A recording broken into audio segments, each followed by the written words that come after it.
अस्सलाम वालेकुम मित्रों, आज આપણે ઇલેક્ટ્રોન પ્રાપ્ત એન્થાલ્પી અને તેના મૂલ્ય વિશે અભ્યાસ કરીશું. જ્યારે કોઈ પણ વાયુરૂપ તટસ્થ પરમાણુ એક ઇલેક્ટ્રોન મેળવે તો ઋણાયન બને. તે દરમિયાન થતા એન્થાલ્પીના ફેરફારને ઇલેક્ટ્રોન પ્રાપ્ત એન્થાલ્પી ડેલ્ટા EGH કહે છે. એક્સ પરમાણુ ઇલેક્ટ્રોન મેળવે એટલે ઋણાયન બન્યો, એને EGH કહેવાય. કેટલો સરળતાથી ઇલેક્ટ્રોન મેળવે છે અને ઋણાયન બને છે તેના ઉપરથી તેનું મૂલ્ય નક્કી કરવામાં આવે છે. ઇલેક્ટ્રોન મેળવે એ પ્રક્રિયા ઉષ્માક્ષેપક છે, તો સરળતાથી ઇલેક્ટ્રોન મેળવે કારણ કે ત્યારે ઉર્જા ગુમાવી દે છે. પરંતુ આવી સ્થિતિમાં ઇલેક્ટ્રોન પ્રાપ્ત એન્થાલ્પી ઋણ હશે. જેમ કે સમૂહ 17ના હેલોજન તત્વ આ વર્તુણક ધરાવે છે. જ્યારે મિત્રો પરમાણુ ઇલેક્ટ્રોન ગ્રહણ કરવાની પ્રક્રિયા ઉષ્મા શોષક હોય, એટલે કે ઇલેક્ટ્રોન મેળવે ત્યારે ઉર્જાનું શોષણ પણ થાય, તો ઇલેક્ટ્રોન પ્રાપ્ત એન્થાલ્પી ધન હોય. ઉમદા વાયુની ઇલેક્ટ્રોન પ્રાપ્ત એન્થાલ્પીનું મૂલ્ય ધન જોવા મળે છે. સમૂહ 17ના તત્વની ઇલેક્ટ્રોન પ્રાપ્ત એન્થાલ્પીનું મૂલ્ય અને સમજાવો. આપણે જોઈએ એમ કે બાહ્ય કોષની અંદર સમૂહ 17ની અંદર NH2NP5 ઇલેક્ટ્રોન રચના હોય, એટલે કે એક ઇલેક્ટ્રોન મેળવીને તટસ્થ આયનમાં રૂપાંતર પામે, માટે તેની ઇલેક્ટ્રોન પ્રાપ્ત એન્થાલ્પીનું મૂલ્ય ઋણ જોવા મળે. જે આપણે અહીંયા જોઈએ છે ફ્લોરિનથી આસ્ટેટિન સુધીનું ઋણ મૂલ્ય જોવા મળે છે. ઉમદા વાયુની ઇલેક્ટ્રોન પ્રાપ્ત એન્થાલ્પીના મૂલ્ય કેવા હોય તો કે એ ધન હોય છે. જ્યારે આપણે હિલિયમથી રેડિયમ તરફના મૂલ્ય જોઈ શકીએ છીએ. ઇલેક્ટ્રોન પ્રાપ્ત એન્થાલ્પીની આવર્તનીયતા એટલે કે સમૂહ અને આવર્તમાં તેની વર્તુણક કે લાક્ષણિકતા વિશે સમજાવો.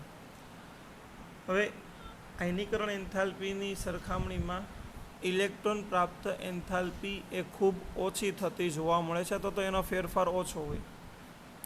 હવે આમાં એવું થશે કે ડાબીથી જમણી બાજુ આવર્તમાં જ્યારે જઈએ ત્યારે પરમાણુ ક્રમાંક વધે ને ઇલેક્ટ્રોન પ્રાપ્ત એન્થાલ્પીનું મૂલ્ય વધારે ઋણ જોવા મળે છે. કારણ કે ડાબીથી જમણી તરફ જતાં અસરકારક કેન્દ્રીય વીજભારમાં વધારો થાય અને પરમાણુઓનું કદ ઘટે, પરમાણુઓ સંકોચાય, પરમાણુઓ નાના બને.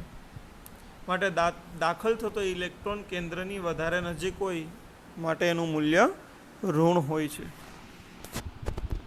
જ્યારે સમૂહમાં ઇલેક્ટ્રોન પ્રાપ્ત એન્થાલ્પીની વાત જો કરવામાં આવે તો ઉપરથી નીચે તરફ જતાં આ મૂલ્ય ઓછું ઋણ થતું જોવા મળે છે.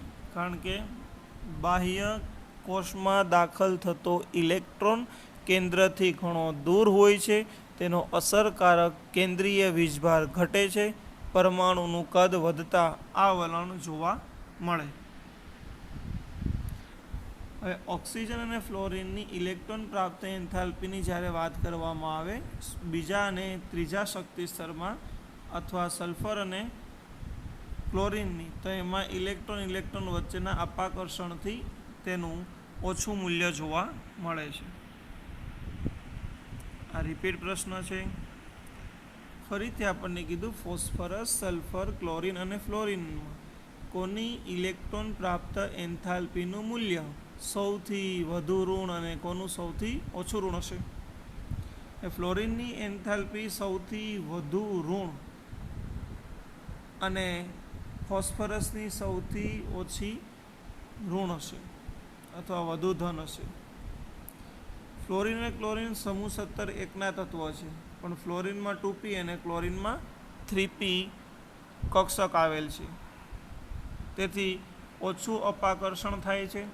2pમાં ઇલેક્ટ્રોન વચ્ચેનું અપાકર્ષણ ફ્લોરિનમાં વધારે હોય.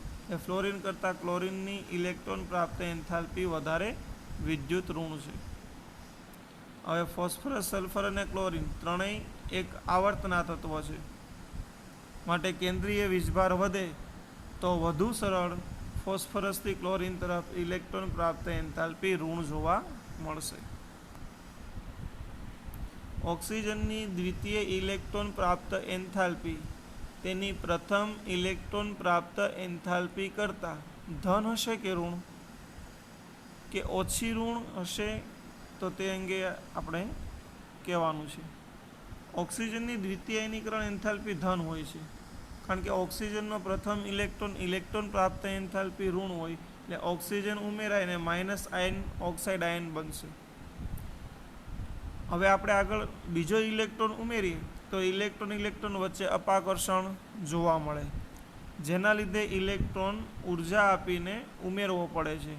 ઇલેક્ટ્રોન બીજા ઇલેક્ટ્રોનને આવવા ન દે, ધક્કો મારે. હવે ધક્કો મારે ને ફરીથી આપણે ઇલેક્ટ્રોનને દાખલ જ કરવો છે તો આપણે વધારે પ્રેશર આપવું પડશે, વધારે બળ આપવું પડશે. માટે ઇલેક્ટ્રોન પ્રાપ્ત એન્થાલ્પી કેવી હોય?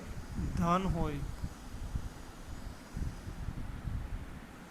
આ કેટલાક તત્વોના ઇલેક્ટ્રોન પ્રાપ્ત એન્થાલ્પીના મૂલ્ય આપ્યા છે, જે આપણે જોઈ લેવાના.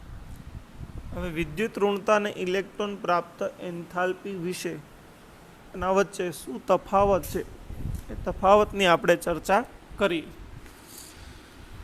મિત્રો, ઇલેક્ટ્રોન પ્રાપ્ત એન્થાલ્પી એ ઇલેક્ટ્રોન પ્રાપ્ત થવા માટેની છે, જ્યારે વિદ્યુત ઋણતા છે એ માપી શકાતી નથી, આ માપી શકાય છે. જ્યારે એક્સ પરમાણુ, તટસ્થ પરમાણુ ઇલેક્ટ્રોન દાખલ થઈને ઋણ બને ત્યારે થતો એન્થાલ્પીનો ફેરફાર તેને ઇલેક્ટ્રોન પ્રાપ્ત એન્થાલ્પી કહેવાય. હવે આ સહસંયોજક બંધમાં ઇલેક્ટ્રોન પોતાના તરફ આકર્ષવાની વૃત્તિને વિદ્યુત ઋણતા તરીકે ઓળખવામાં આવે છે. હવે નીચેની પ્રક્રિયા માટે એન્થાલ્પીનું મૂલ્ય આપણે જોઈએ તો એક્સ પ્લસ ઇલેક્ટ્રોન તો એક્સ માઇનસ આયન બને છે. આ પોલિંગ માપક્રમથી આપણે એને ફ્લોરિનની 4 દર્શાવેલી હતી, જે પાછળથી સાબિત થયેલું મૂલ્ય સાચું છે. ઇલેક્ટ્રોન મેળવીને ઋણ આયન બને તે દર્શાવે છે, જ્યારે વિદ્યુત ઋણતા એ ઇલેક્ટ્રોનને પોતાની તરફ ખેંચવાની ક્ષમતા દર્શાવે છે. આનું હંમેશા અચળ અને ચોક્કસ હોય છે મૂલ્ય. આનું મૂલ્ય કોઈ આપેલા તત્વ માટે અચળ હોતું નથી, એ જુદા જુદા બાબતો ઉપર આધાર રાખે છે. નાઇટ્રોજનના બધા સંયોજનમાં નાઇટ્રોજનની વિદ્યુત ઋણતા પાવલિંગના માપક્રમ પ્રમાણે 3 હોય છે. આના વિશે શું કહેવું છે? તો કે પાવલિંગ માપક્રમ પ્રમાણે નાઇટ્રોજનની બધા સંયોજનમાં 3 હોય. આ વિધાન સાચું, પણ વાસ્તવમાં આવું હોતું નથી, કારણ કે વિદ્યુત ઋણતાનું મૂલ્ય તો સંયોજનમાં નાઇટ્રોજન સાથે જોડાયેલા પરમાણુના સંકરણ પર અને તેની સાથે જે ગુણક હોય, એટલે કે કેટલા બંધો છે એના ઉપર આધાર રાખે છે. માટે 3 અચળ તરીકે આપણે લઈ શકીએ નહીં. ઓલવેઝ 3 હોય એવું હંમેશા કહેવાનું નથી. હવે વિદ્યુત ઋણતા એટલે શું ને આવર્ત કોષ્ટકમાં તેની આવર્તનીયતા સમજાવો.